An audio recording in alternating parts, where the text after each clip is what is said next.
নমস্কার, আমি একটি আবৃত্তি বলবো। আবৃত্তির নাম নিঃস্বার্থ। কবি সুকুমার রায়।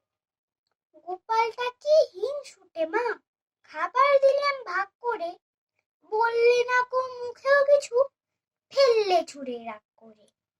জ্যাঠাই মাঝে মিঠাই দিলেন, দুই ভাইতে খাও বলে 10টি ছিল, একটি তাহার চাকতে নিলেন পাও বলে। আর যে 9টি ভাগ করে তাই 3টি দিলেন গোপালকে। তবুও কেবল হ্যাংলা ছেলে, আমার ভাগেই চোখ রাখি। বুঝিয়ে বলি, কাঁদিস কেন, তুই যে নেহাত কনিষ্ঠ, বয়স বুঝে সামলে খাবি, তা নইলে হয় অনিষ্ট।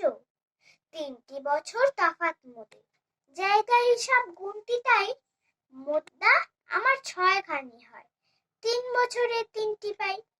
তাও মানে না, কেবল কাঁদে, স্বার্থপরের শয়তানি। শেষটা আমায় মিঠাইগুলো খেতেই হলো সবখানি। নমস্কার।